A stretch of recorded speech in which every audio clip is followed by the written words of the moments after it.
We'll talk a little bit more about the NBA and the Sixers and the Celtics with Chris Mannix from NBC Sports Radio, the 24/7 live sports talk network. You can listen at NBCSportsRadio.com. Chris, what's happening, man? I'm good, man. How you doing? We're all good. Sixers, Celtics, good matchup. The Sixers have won 4 in a row. The Celtics have won 6 in a row. We're about halfway through the NBA season. This game over in London. I guess let's kind of start with that, what the NBA is trying to do with this London game. We've been seeing pictures all week long from the Sixers side over here, and it seems like a great experience that the NBA is continuing to try to build their brand overseas. Oh, no question. I mean, the NBA, I think, of any of the 4 major sports is the most globalized game. Not only are they in Europe, but I think they've got a foothold in Asia that no other sport has. They're clearly extremely invested in Mexico and Mexico City as a viable NBA market. In London, while I don't think, David Stern used to float the idea of having an NBA team in London, I think logistically it becomes far more difficult than, say, having an NFL team there. The NBA continues to try to keep their investment strong there by playing these games. And look, the response has been great. I mean, I think you'll see a sellout, of course, later on this afternoon. And I think it'll be just a great crowd. Hey, Chris, let's look at these two teams. Celtics make that big trade this offseason. Then they lose Hayward after they sign him, and yet they're 33-10. Are they as good, do you think, as that record suggests? Are they going to continue to get better, or do you think the league might catch up to them a little bit? Honestly, I think they're going to get better because, well, for a couple of reasons. One, I think their roster is going to improve at some point in the second half of the season. They have that $8 million disabled player exception that they can use, and that's a real carrot. That's not a pro-rated $8 million. That's almost literally an $8 million check that they can cut somebody for the rest of the regular season, and that'll be extremely appealing to guys that wind up on the buyout market in the month of February after the trade deadline comes and goes. So I think their bench will get a boost that way. And look, we still don't know the status of Gordon Hayward. I mean, Danny Ainge likes to mess around on social media with this stuff, but there's a level of optimism in Boston that I haven't heard before that Hayward, even though he's still very much in the healing process, could find his way back on the court for this team before the end of the season. That's number one.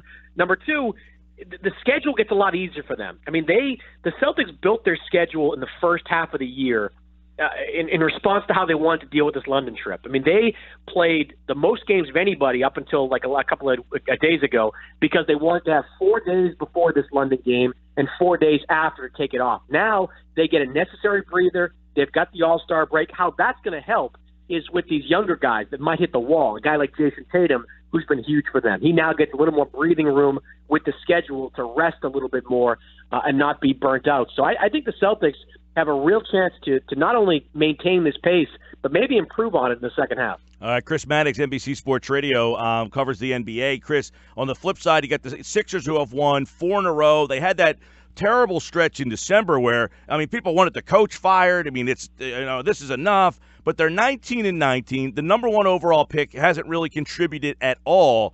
Are they about where you thought? Are they a disappointment? Are they better than you thought?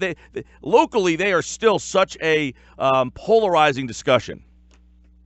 No, they're exactly where they need to be. They're going to have problems all season long closing games. It's just a fact of life with young teams. I mean, every young team that develops into a great team can look back at their first and second years together and look at the number of games they lost at the end of games because they didn't know how to win. That's just something that you have to learn through experience. But I don't know. I mean, like I understand that a season ebbs and flows, but how many Sixers fans, if you told them at the start of the season that they'd finish the year at 500, wouldn't be satisfied by that? I mean, the notion that they were somehow, because everybody was healthy, were going to be like the 5th seed was just stupid. I mean, that's not that just never was a realistic possibility for a team that had so many injury issues that we knew about, and then you couple the Fultz injury with it, and it's just a problem. So I think for the Sixers, I've said this before, I go back to what Utah did like 3-4 years ago when they were starting to come of age there.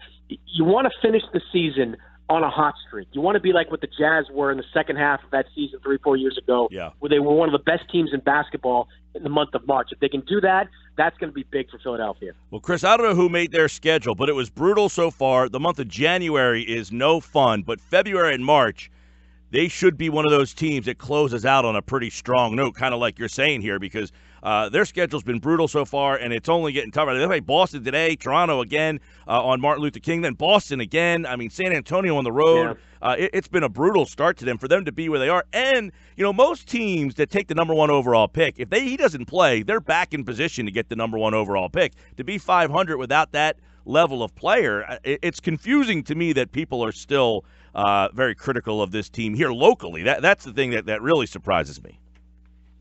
Well, they might be in a position to get the number 1 pick the way the Lakers are playing right now, but the way that they're playing, I think, is exactly where this team needs to be. I mean, look, and they miss Fultz. They miss Fultz's skill set. They need a guy like Fultz.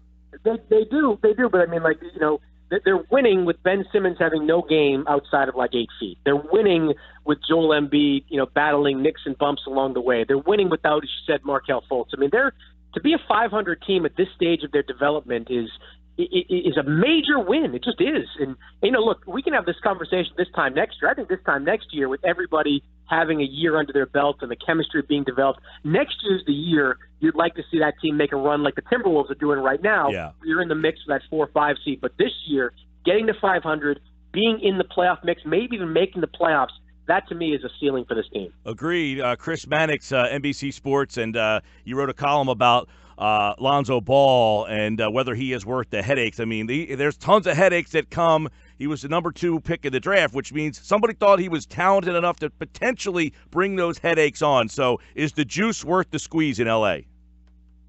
Yeah, I think he is. I mean, I'm out in L.A. right now, and I've watched the last couple of games. I've watched a lot of them during the season, as most people have. I mean, he's a really special talent. I mean, he's got the kind of court vision that you just don't see in a young player. He gets compared to Jason Kidd, and it's largely because of that vision that he has in the open floor. The shooting percentage stinks, but how many young players have a high shooting percentage in their first year? Really, only Tatum has had a high shooting percentage since he was, in this first year. So I like Lonzo a lot. They've got to deal with the LeVar Ball problem, but none of what LeVar says and does makes me think at all that this team should consider moving off Lonzo Ball. Is it, you're in L.A., is it a bigger problem than, I mean, over here on the East Coast, you look at it and it's like, my God, this thing looks like it's ridiculous.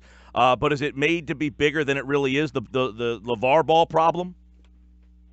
Well, not inside the Lakers locker room up until this point. I mean, it's a problem because, they're constantly asked about it, and that's just kind of the way it goes. How does the kid handle it? I actually think he handles it. Look, he's always been a very kind of laid-back kind of guy, and I think he made the most news when, after LeVar's comments, he said, instead of a full-throated support for Luke Walton, he said, I'll play for anybody. That didn't go over well, I think, externally or, frankly, internally in the organization. But right now, I don't think it's causing any rifts. The problems the Lakers have and why they're going to be really bad. I mean, look, the Celtics and Lakers play tonight. They'll be jockeying on lottery night, too, for that first or second overall pick. I'm starting to get more and more sure of that. There's not a lot of players in L.A. that have equity in that team. You look at who thinks of themselves as a long-term Laker. There's really 3. That's Lonzo, Kuzma, and Brandon Ingram. When you have that kind of dynamic, you don't have a lot of guys that show a lot of fight. You don't have a lot of guys that want to band together and help this team overcome tough stretches. So I think the Lakers are going to be one of the bottom 5 worst teams in the league, and that sets up another battle in Boston and Philly about who's going to get that huge asset, which is going to be a first or second pick. Chris Mannix, listen to on NBC Sports Radio, the 24/7 live sports talk network. You can listen at NBCSportsRadio.com. Download their NBC Sports mobile app today. Thank you, Chris. You got it, Mike.